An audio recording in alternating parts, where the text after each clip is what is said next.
Alright, so like we talked about yesterday, FNTASTIC, the developers of the day before, is shutting down, leaving the servers for the day before and their other game Prop Night up for players that still want to play them. However, since I made that video, a lot more has been going on in the background, and that's what I wanted to focus on today.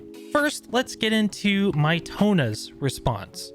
They're the investor and publisher of the day before, and after the reception of the day before and FNTASTIC's announcement regarding closing the studio, they made a tweet which reads as follows. To all the day before players, as the investor of the day before, we would like to provide some updates on the current situation around the game. We are sorry for the fact that the game didn't meet expectations of the majority of the players. Today we will work with Steam to open up refunds for any players who choose to make a refund. We're in contact with FNTASTIC regarding the future of the game.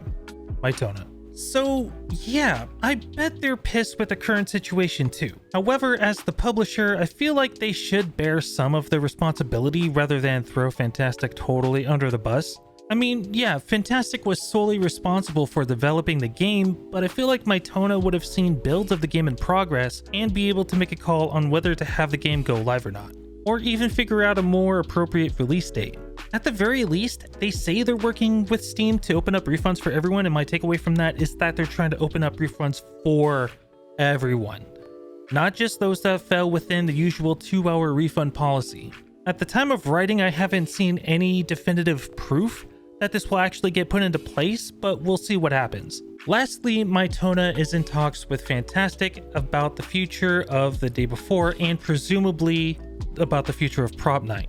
So we're still not sure if either or both IPs will be taken away from FNTASTIC and given to other developers to flesh out, or if they'll be shut down as well. That remains to be seen, but in the case of the former, what developer would be willing to take on the day before IP after all the bad press it got? If I was a developer, I wouldn't want to touch that IP or be associated with it at all if I could help it. So I wonder how many other devs out there would think the same. On top of that, if devs wanted to, they could probably make a better version of the day before, but as their own IP with their own assets and have full control over it, assuming they self-publish. So what benefit would a dev have from taking this game over? Food for thought. On top of all that, I caught wind of another happening via Twitter from user Nick Calandra, who happens to be the former editor-in-chief of The Escapist. They had their own whole thing, like a bunch of people leaving The Escapist. I'm getting distracted. They have a thread on Twitter of accounts related to the day before being purged. The day before YouTube channel and website have been completely purged, the website just displaying the, we're shutting down message. And even FNTASTIC's CEO, Edward Gutovstev, this guy, purged their Twitter account and even their LinkedIn account. Their LinkedIn. This has gone so bad, the CEO is removing what traces of their involvement they can. It doesn't end there because an older game of theirs, like The Wild 8, changed the developer name from FNTASTIC to 8 Points. This one comes from Big Fry on Twitter, who also has some scathing remarks regarding the day before situation on their YouTube channel. I'm not exactly sure what's going on here, but it doesn't look good for FNTASTIC.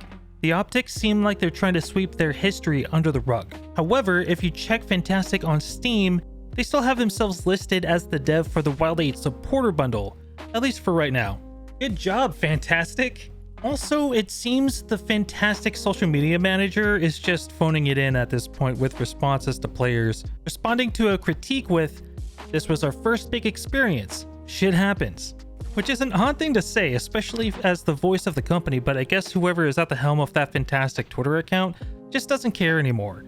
They probably didn't get paid anyway, so I can't blame them personally for handling queries like that, but come on, just a drop of courtesy for the people that the company ripped off. Just a crumb. Things are not looking good for FNTASTIC right now, on all fronts. And now we wait and see what happens with them and their games, because right now, no one trusts FNTASTIC. There's even talk of a class action lawsuit reverberating across Twitter, so they may be bracing for that. That's also probably why Mytona is trying to get all requested refunds through with Steam, since it'd be cheaper to deal with that than a class action. All in all, I wouldn't want to be part of that team. Full stop. Anyway, that's all I had for this one. Thanks for watching. If you like this video, please consider hitting those like and subscribe buttons, as that always helps me out. With that being said, stay hydrated, I hope you have a good one, and I'll catch you next time.